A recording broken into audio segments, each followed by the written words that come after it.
हाँ तो दोस्तों welcome to my channel growing portfolio. हाँ तो दोस्तों आपका ज्यादा समय नहीं लगे तो हम सीधा बात करते हैं शेयर मार्केट के ऊपर। तो सबसे पहले हम बात करें वीबीएल की, तो वीबीएल का चार्ट क्या बोलता है।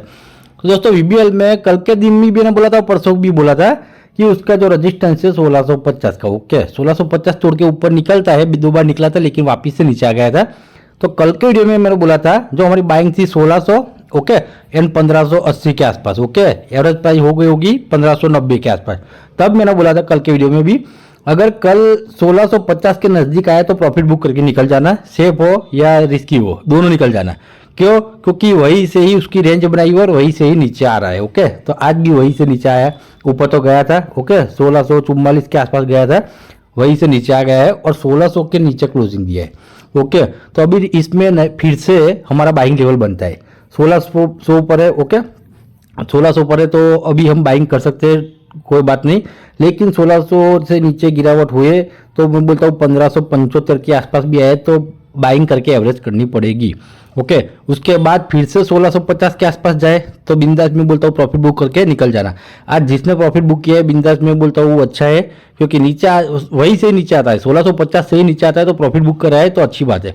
नहीं किया है तो फिर से मैं बोलता हूँ एवरेज करने के लिए वही प्राइस आ गई है तो बिंदास में बोलता हूँ फिर से बाई कर सकते हो।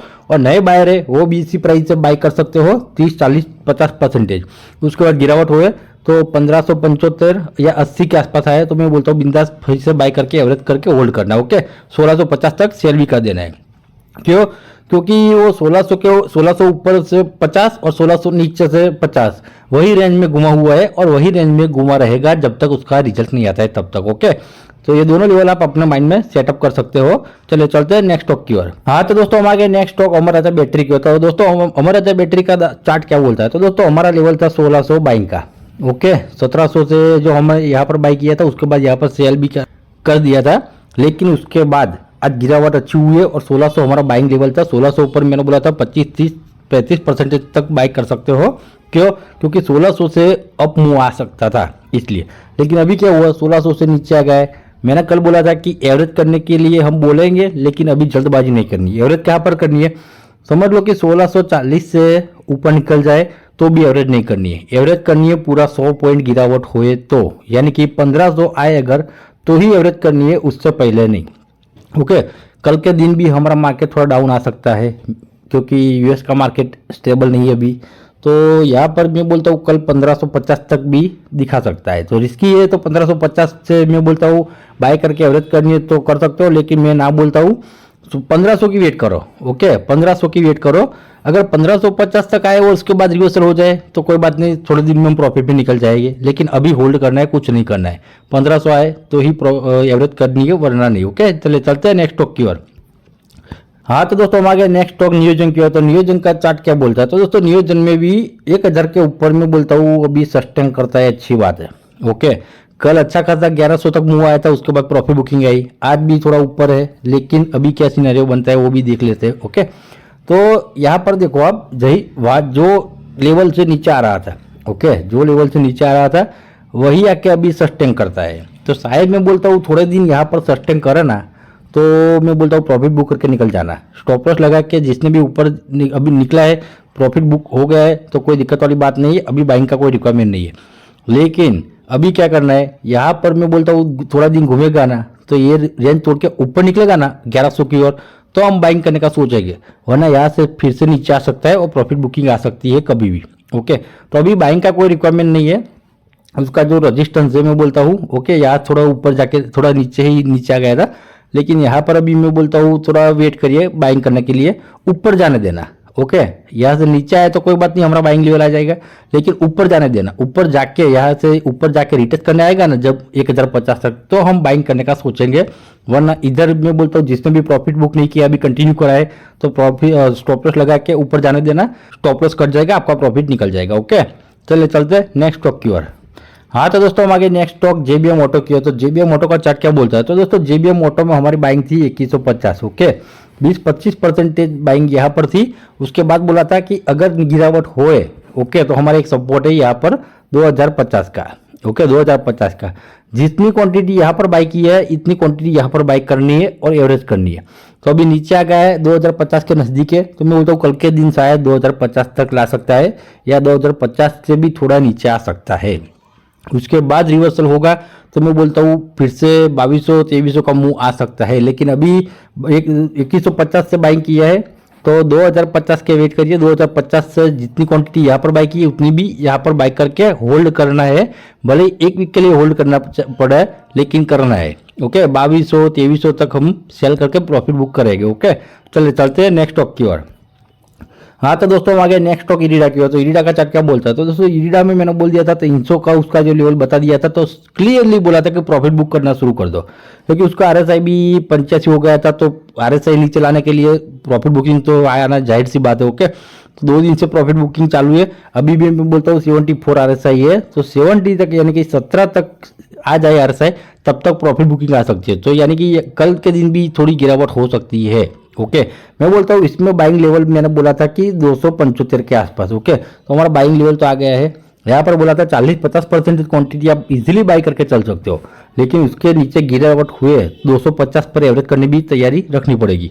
और दोस्तों इसमें एक न्यूज़ है कि उसको एक टारगेट दिया है, कितना है? तो 130 तक पहले टारगेट दिया था, जब 200 के आसपास चल रहा तब टारगेट दिया था 110 का। ओके, ध्यान से सुनो, क्या 200 का जब 200 की प्राइस चल रही थी तब 110 का टारगेट दिया था, तो 200 से ऊपर निकल गया, 300 तक आ गया। कितना? 300 तक। ओके, तो अभी टारगेट दिया है 130 का। ये टारगेट क्यों देता है पता है आपको?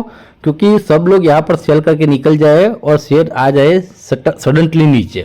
अगर सडनली नीचे आ जाएगा तो उसको जो बाइंग करना है, FII DI या बड़े जो इन्वेस्टर उसको बाइंग करना है, वो भर भर के बाइंग करेंगे, लॉट ऑफ बाइंग करेंगे और उसके बाद शेयर बढ़ेगा रॉकेट। तो मैं बोलता हूँ जिसने भी यहाँ पर भी बाई किया है, यहाँ पर भी बाई किया है और यहाँ पर भी बाई किया है, यहाँ पर तो मैंने प्रॉफिट बुक करा दिया था। जो शॉर्ट टाइम है यानी कि स्विंग ट्रेडिंग वाला है उसको तो मैंने प्रॉफिट बुकिंग करा दिया है। ओके, कराए तो भी आपकी मर्जी, नहीं कराए तो भी आपकी मर्जी, मेरे को मालूम नहीं, लेकिन मैंने बोला था। तो अभी नीचे भले ही आए 250 तक मैं बोलता हूँ होल्ड करना है। लॉन्ग टाइम वाला बिंदास होल्ड करिए। ऐसी अफवाह हो या फिर ऐसे जो न्यूज़ आते हैं तो उसके बदले में बोलता हूँ सेलिंग करके निकल मत जाओ। KPIT में भी ऐसा किया था। ओके, ओलेक्ट्रा में भी ऐसा किया था।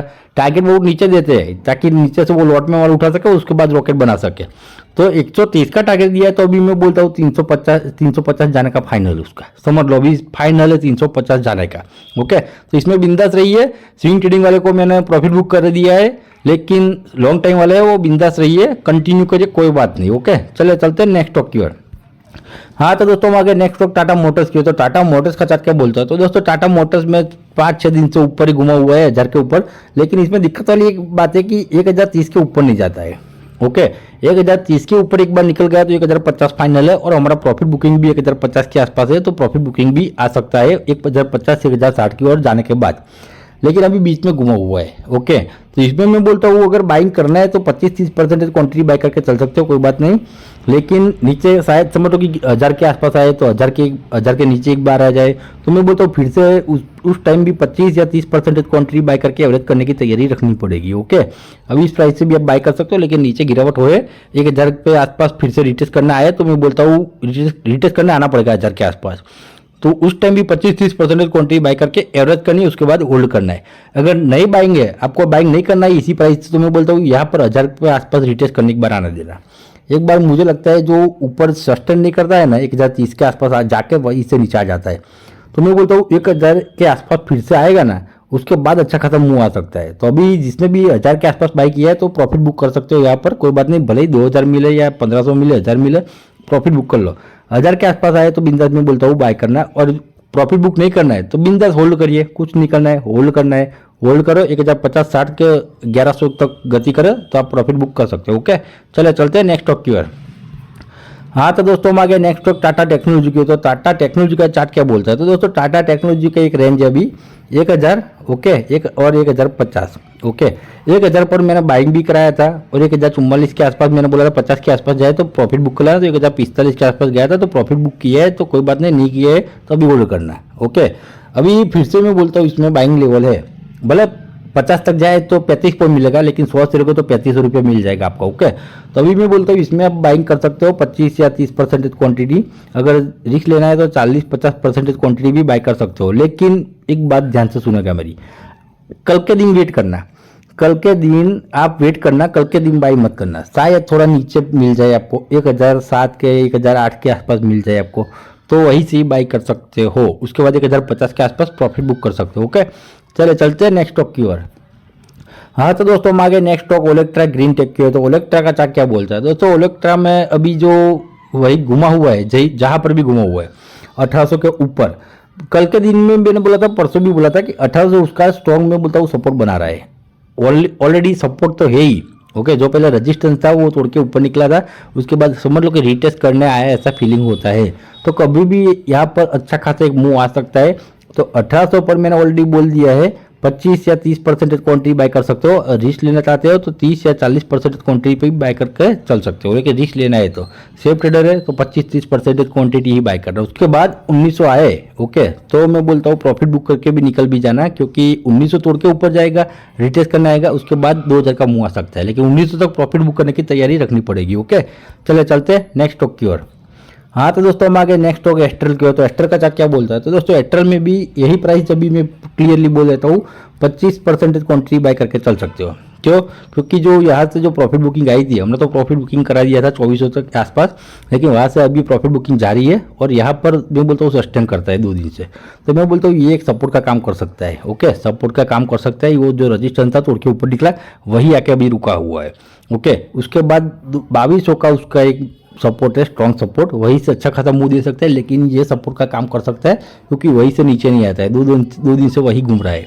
ओके, तो अभी मैं बोलता हूँ 25% क्वांटिटी बाय करके बिंदास चल सकते हो। उसके बाद ऊपर निकले तो मैं बोलता हूँ सीधा 2300 नहीं 2400 के आसपास ही प्रॉफिट बुक करना है। शायद यहाँ से बाइंग कर लिया और ऊपर निकल गया तो 2400 तक का प्रॉफिट बुकिंग कर सकते हो। ओके, उससे पहले नहीं, उससे पहले होल्ड करना है।